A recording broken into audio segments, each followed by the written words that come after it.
How did France get control of parts of Africa? I'm going to answer that question and include a little backstory and try to do it in 5 minutes or less. Here goes. Africa was in times past and continues to be today the richest continent in the world. They have an abundance of resources such as gold, diamonds, oil, natural gas, coffee, and many other valuable resources. Despite this wealth, many African nations struggled with poverty and low levels of economic development. That was not always the case. The people of Africa had rich and diverse histories and cultures centuries before Europeans arrived. They had kingdoms and city-states, each with its own language and culture. The empire of Songhai and the kingdoms of Mali, Benin, and Congo were large and powerful, with monarchs heading complex political structures, governing hundreds of thousands of people. In other areas, political systems were smaller, relying on agreement between people at the village level. Africans had been trading with Europeans for centuries prior to the Atlantic slave trade. As Europeans learned more about Africa and its people, their interest in the riches of the continent began to grow. The foreigners introduced the natives to their religion, and many African kings converted to their religion.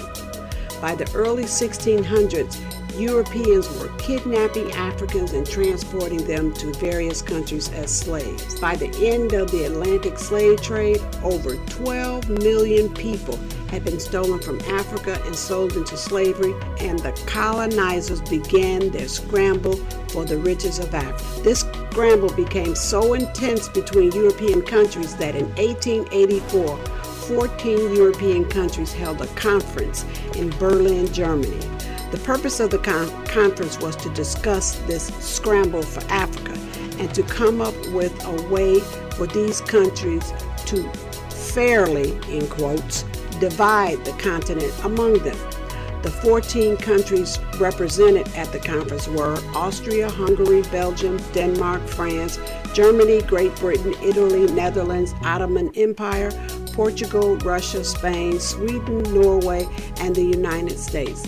It is very important to point out that there was not one representative from Africa in attendance. Now, this map shows how the continent was colonized, how it was divided up by the Europeans.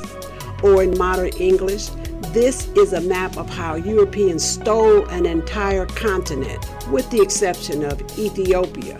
They were never able to colonize this country. We'll talk about that another time. Not every country at the conference received a portion of Africa. This is why France and other countries do not want to leave Africa. Like the United States, they have built up their countries on the backs of Africans. Now imagine if a world power, who we will call Chusha, held a conference with representatives from various foreign nations, and they met to discuss how to fairly divide the United States among these nations. 50 states up for colonization with no representation from the United States in attendance. Would these states belong to the countries as designated on this map? Or would they still belong to the people of the United States? Marinate on that for a little bit.